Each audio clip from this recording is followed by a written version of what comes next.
Eu recebo com muita alegria novamente o Procurador de Justiça Guilherme Shelby aqui no Tudo Mais. Doutor, que alegria te receber mais uma vez. É muito bom, parceiro nosso aqui. Seja muito bem-vindo. Bom dia.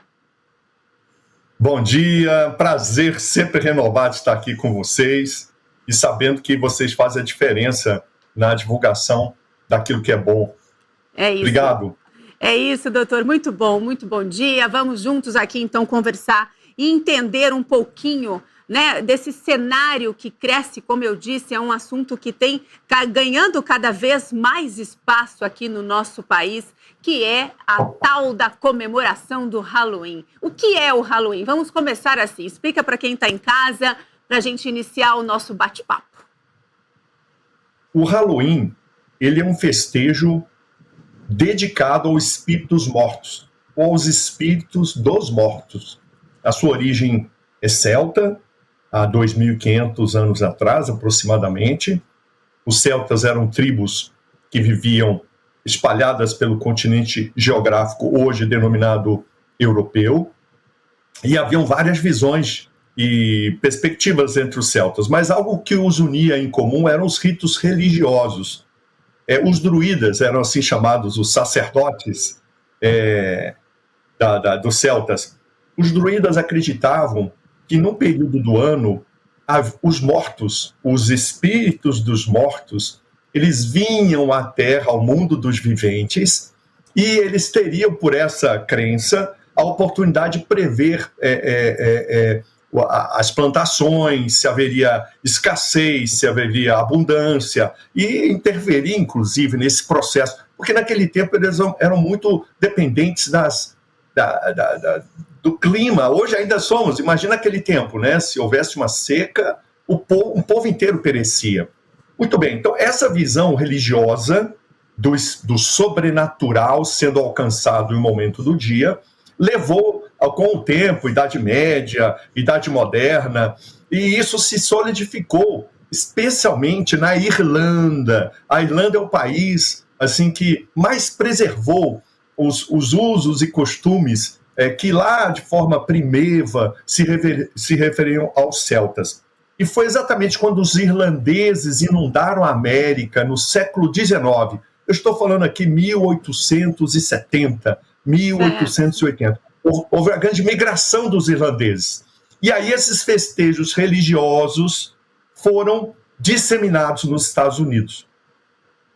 É de lá que vem toda a nossa influência relativa ao Halloween, que os americanos abraçaram. E aí tornou-se um festejo diversificado, mas a origem é claramente religiosa. Olha só, doutor, que curioso, né? Para a gente conhecer um pouco mais sobre a história do Halloween. Realmente, os Estados Unidos abraçaram aí, tanto que as comemorações por lá são imensas, né? Tomou uma proporção gigantesca e a gente não via muito aqui no Brasil, né? Essas comemorações do Halloween entraram no Brasil há quanto tempo, o senhor acredita? Uns 10 anos para cá? 15 anos, mais ou menos? Olha, basicamente o grande vetor, um dos maiores vetores, foram as escolas de inglês, escolas particulares, sim, inclusive, e os professores de inglês.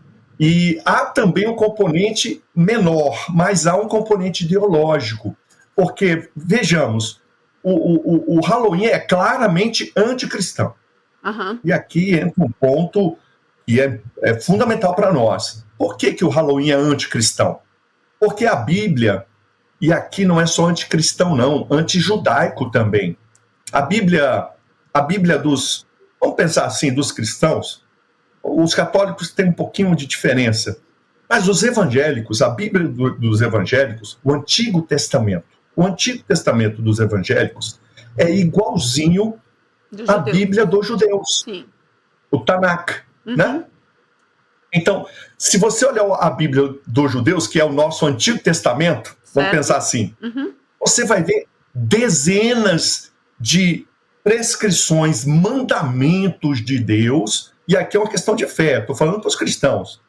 Quem não é cristão é outra história. Mas para os cristãos é um fundamento na fé, ordenado por Deus, não buscar videntes, feiticeiros, bruxaria, ou o espírito dos mortos. Exatamente o que o Halloween recorre. Então aqui é uma questão mesmo de conteúdo. E é fundamental entender isso, porque quais são as imagens do Halloween? Você vai ver o quê? Seres sobrenaturais mórbidos, seres que matam, mortos, zumbis, muitas crianças fantasiadas de cadáver, muitas simulações de suicídio, pessoas com faca enterrada na cabeça, portanto simulando claramente ou alguém que foi morto, ou um zumbi, na figura assim mais coloquial, né? Mortos-vivos. Então, todos esses elementos culturais, eles são fundantes de dogmas anticristãos. Porque à medida que você recorre à bruxaria, se fantasia de bruxo, ou se fantasia de feiticeiro, ou de um espírito dos mortos, você claramente está se colocando como algo anticristão. Olha só que interessante isso, essa visão, né? Como é importante falar sobre isso, né, doutor? Como é importante a gente trazer aí luz sobre esse assunto, né? Porque, assim, a gente encontra crianças exatamente assim, vestidas dessa forma, nas festas, e não é uma brincadeira inofensiva, não é mesmo, doutor? Muito bem. Não é uma brincadeira inofensiva, não.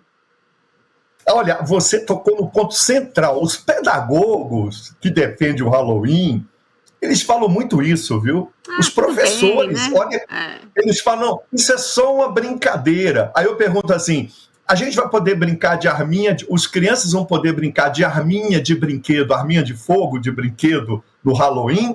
Ou vai ser permitido só simular a decapitação e esfaqueamento das pessoas, né? Então, durante o ano inteiro, a arminha de fogo é um perigo para as crianças, porque pode influenciá-las. Durante o ano todo, lembra, educação para a paz? Quem lembra disso? Exato. Você vai ver em qualquer deles, educação para a paz. Mas tem um dia que as crianças podem brincar de matar e morrer violentamente.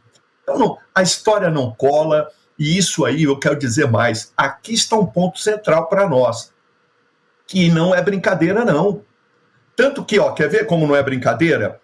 Se você criar um personagem mórbido que mata mulheres, será que essas pessoas iam aceitar no Halloween?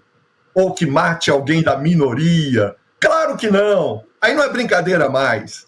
Porque aí é que está o duplo parâmetro. Claro que não se pode, de maneira alguma, em nenhum momento do ano, da vida das crianças, colocá-las como protagonistas da morte, ou vítimas, ou autores de violência. E aqui entra um outro fator, que é a questão da preservação, proteção da integridade psicológica das crianças. Esse é um fator já não ligado à religião. Então, se a gente for mudar de tema agora, não sei se você ainda quer falar sobre o tema da religiosidade. Não, vamos falar só mais um pouquinho. Apareceu na imagem aí pra gente um livro, não é mesmo, doutor, que o senhor vai lançar ou já lançou? Me perdoe. Eu estou esperando o convite do pastor Arival para eu lançar aí em São Paulo. Então tá feito o convite. Já colocou o pastor Arival na parede, agora não vai ter mais jeito. Agora vou vai mandar. receber milhares de e-mails aí agora.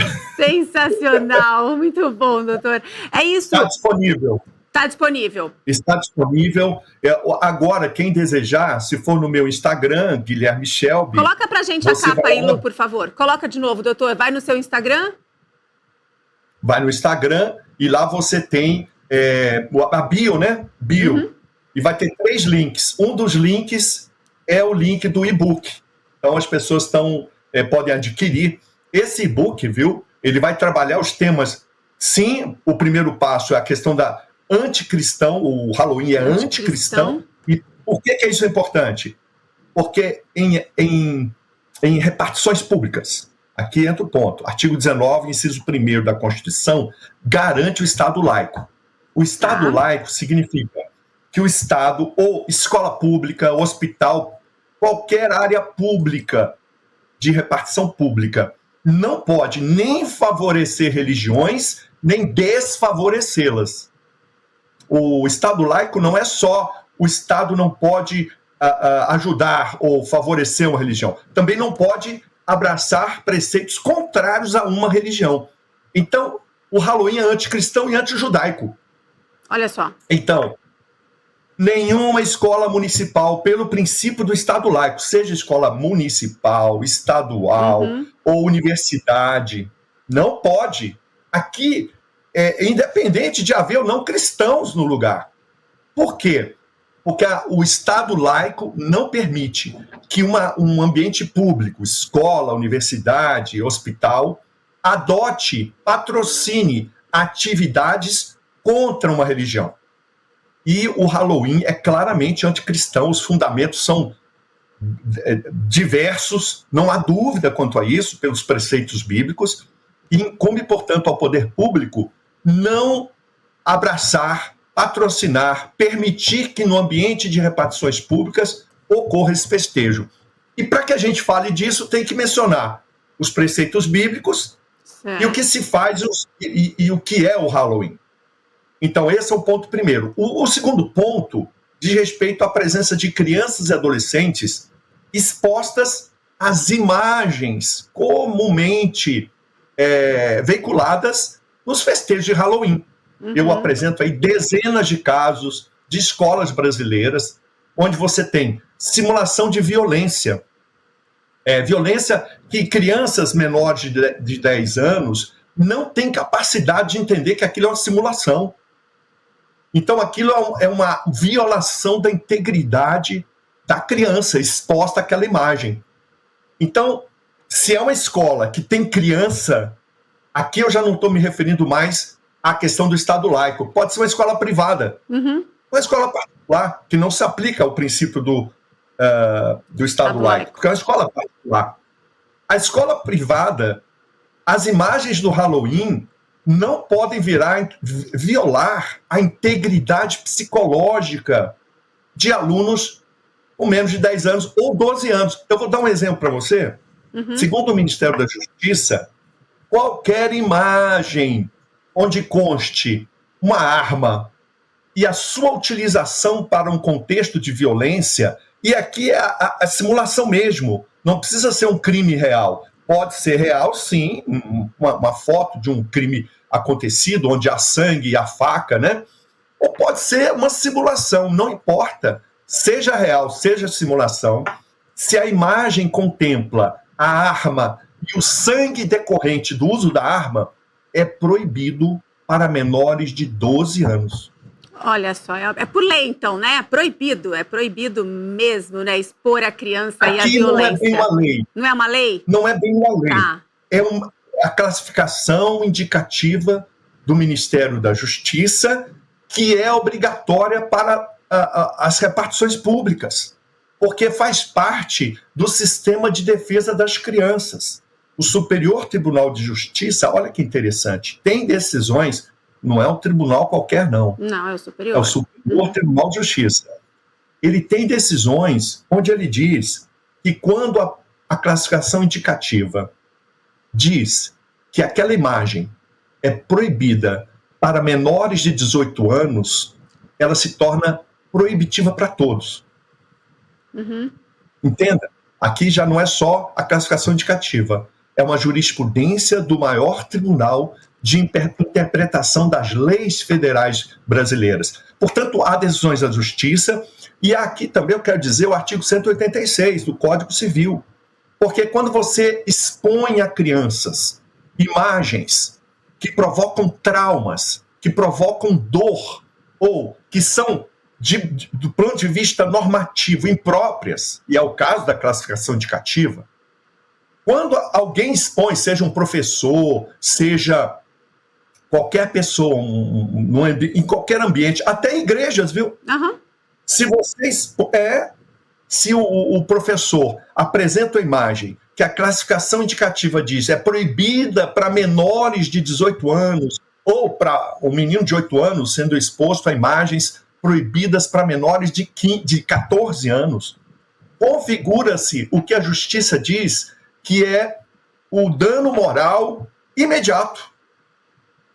E aí, quem expôs pode ser obrigado a pagar uma indenização em dinheiro. Por quê? Porque violou a integridade psicológica da criança. Olha só, isso é muito sério, né, doutor? Agora eu vou fazer só uma observação do que o senhor falou há pouco. que me chama muito a atenção, né? Porque hoje em dia a gente escuta muitos pais falarem, né? Assim, eu sou mãe, nos grupos de pais, né? Nas reuniões que tem com os outros pais, aquela coisa politicamente correta. Eu não compro arminha de brinquedo para o meu filho não brinca de tiro com um amigo, né? Só que aí, um dia no ano é permitido sair com uma faca, né? Enterrada na cabeça. Como explicar isso para a criança, doutor, que naquele dia é permitido e no resto do ano não é permitido? Quais são as causas da experiência do senhor, né, tantos anos à frente aí, trabalhando com criança e adolescente? Quais são as causas, né, de expor a criança a esse tipo de conteúdo e também de violência?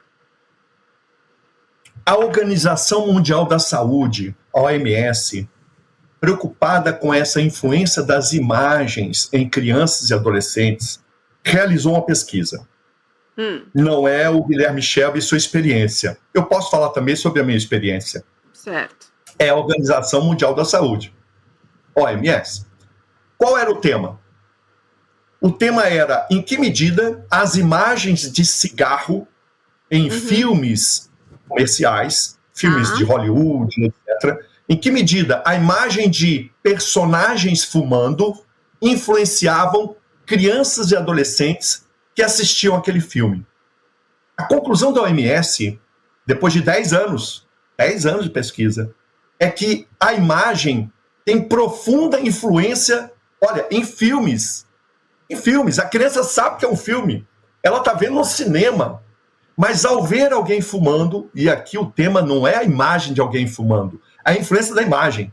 Mas no caso específico, a imagem de alguém fumando em um filme, a OMS constatou que aumentou de forma grandiosa o número de fumantes, crianças e adolescentes, na mesma proporção em que o que a indústria cinematográfica fez. A indústria de cigarros não pode fazer propaganda abertamente, fume. Então o que ela faz? Ela dá dinheiro para os diretores e produtores de filmes de Hollywood e eles colocam personagens fumando, exatamente como o que chama merchandising, né? Você vende um produto sem dizer que está vendendo. Então personagens fumando apareceram cada vez mais. Então o que a OMS disse? Que a imagem pode ser determinante para o comportamento de crianças e adolescentes. Olha só. Então, eu estou falando da influência da imagem. O que falar, então, das influências ligadas à sexualidade? Não é o nosso caso aqui agora, mas são profundamente influenciadoras das crianças e adolescentes. E no nosso caso aqui, imagens de violências severas contra outro ser humano. Ou de ter sido vítima de violência. Então, essas influências, não há dúvida, são violação grave da integridade psicológica. Olha, se são adultos maiores de 18 anos, eles são livres para fazer a festa de Halloween. Não há nenhum problema. Desde que aquela festa e as imagens sejam limitadas aos maiores de 18 anos. O ponto aqui é a criança, porque muitas vezes a festa é para maiores de 18 anos, mas se faz uma propaganda externa, em rua, em outdoor, ou condomínios. Em condomínios, às vezes você faz as imagens do que eles vão fazer, são impróprias para a criança, então não pode ter aquela imagem. Lojas, viu? Muitas lojas que vendem fantasia, olha, colocam cenas criminosas, que assustam as criancinhas, porque na rua, gente, meninos de 4, meninas de 3, de 5, estão ali andando. Aí vê um ser monstruoso com uma faca ensanguentada. Aquela criança não tem capacidade de entender. Aquilo pode gerar nela, e vai gerar consequências psicológicas, consequências emocionais. Isso aí não é um machismo, uma opinião minha. Isso aí é resultado dessa análise, dessa pesquisa da OMS. Olha só, doutor, que curioso isso. Quanto a imagem influencia, não é mesmo? É impressionante. Agora, doutor Shelby, me diz uma coisa. Como combater, como evitar, como explicar para a criança que ela não pode participar? Por exemplo, tem a festa no condomínio, no prédio, até mesmo em algumas escolas. fala, não, você não vai participar. Como fazer isso? Porque é complicado isso, né? É uma questão difícil. Só proibir, viu, não será suficiente. Quero dizer que é necessário proibir, sim. Só que nós temos que sair da bolha. Eu me refiro aqui aos líderes, pastores, aos cristãos, pais, mães, professores. Só proibir não vai resolver o mundo. Se nós não passarmos para as crianças, nossos filhos, alunos, o que é o correto, não do ponto de vista religioso apenas. E aqui eu venho trazer, poucas igrejas trabalham os fundamentos bíblicos para os jovens, crianças, adolescentes mesmo, se protegerem disso. É meio uma coisa difícil da gente explicar. Mas eu quero salientar o que o meu e-book faz, é trazer as leis vigentes no país. Certo. É Código Civil, é Constituição, é a Convenção Americana dos Direitos Humanos, são decisões do STJ, gente. Então nós temos leis que devem ser conhecidas pelas famílias, devem ser levadas à sociedade, porque hoje nós só temos zagueiro, né? A gente só quer proibir, é o zagueiro, só quer proibir. A gente tem que ter atacante no nosso time, que leve o conhecimento para as escolas, que leve esse conhecimento, primeiro nas igrejas, né? Que já não tem conhecimento quase nenhum disso. É só um discurso religioso, ai meu Deus, olha que absurdo. Não, é proibido. E alguém tem que ir lá, tem que ter Josué e Débora. Então eu venho aqui fazer um tambor aqui, a Josué e Déboras que me ouvem, que querem ir além de reclamar daquilo que os perversos estão fazendo. Nós temos leis, e o e-book traz essas leis, primeiro para a gente conhecer, depois para instruir os nossos filhos. Se você é professor, os seus alunos, com base nas leis, e depois exigir o respeito. São 3 passos, né? Conhecer, primeiro, conhecer as leis que estão lá no e-book. Segundo, instruir os filhos ou crianças.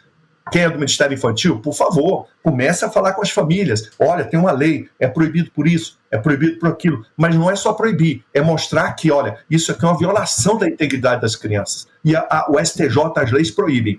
E por último, o e-book traz, aqui vem a surpresa, uma notificação, olha só, notificação de objeção de consciência. O que é isso?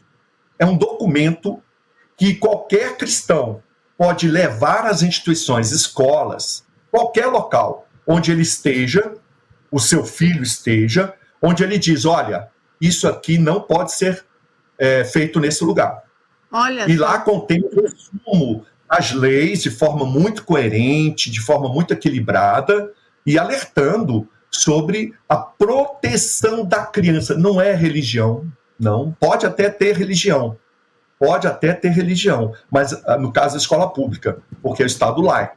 Aí você tem que argumentar as violações aos seus fundamentos da fé. Na escola privada, também pode ser argumentada a questão religiosa, porque, olha, a lei proíbe que alguém fale com seu filho sobre questões religiosas ou antirreligiosas sem o seu conhecimento. Olha o que eu estou falando, hein? É muito Nós sério. temos muito isso. E essa notificação que eu trago no final, ela já é a bala de pratas, vamos dizer assim, né? Ela já é uma ação enérgica. O ideal é que a gente vá conversar nas instituições mostrando as leis de forma consensual. Esse é o ideal. Agora, se insistirem, a gente vai ter que entrar com essa notificação, que basicamente é uma prova dos meus direitos em situações em que ele está sendo desrespeitado. Olha só que interessantíssimo. Então, você que está acompanhando tudo mais nesta manhã, corre lá no Instagram do Dr. Guilherme Shelby. Vamos colocar aqui na tela, ali, ó. Tá aí para você na tela o endereço do Instagram, das redes sociais, né? O link ali tá na bio, não tá? Do e-book, não é mesmo, doutor? Então, assim, é só ali baixar, né? Tem acesso a esse conteúdo e o que o doutor falou é ponto final, é isso. A gente não tem que ficar só na defesa, não. A gente tem que atacar e mostrar, não é mesmo? Que não é certo. Não é certo expor os nossos filhos a esse tipo de conteúdo. Doutor, muitíssimo obrigada. Que bom ter o senhor aqui com a gente nessa manhã para esclarecer, né, sobre este assunto aí que se fala tanto nessa época do ano aqui no nosso país. Muito obrigado. Eu que fico honrado, né? E dizer que essa causa não é dos cristãos. Essa causa é de toda criança do Brasil e das famílias. Então, a gente tem que sair um pouquinho da religiosidade e entrar na cidadania. Muito obrigado por esse tempo aqui. E esse programa, minha sugestão, viu? Pode outro tiro inadvertido? Claro. Esse programa aqui, pela sua agilidade, você falou tudo que eu queria. Ah, que bom! Você devia faça um compêndiozinho e mande para as lideranças do Brasil. Olha, muito obrigado. Vamos fazer Parabéns. isso. Obrigada de coração, doutor, que Deus te abençoe muito, abençoe o seu trabalho, aí todo esse trabalho maravilhoso que o senhor faz aí, protegendo as crianças, nossas crianças e os nossos adolescentes. Obrigada de coração, viu? Obrigado. Até mais.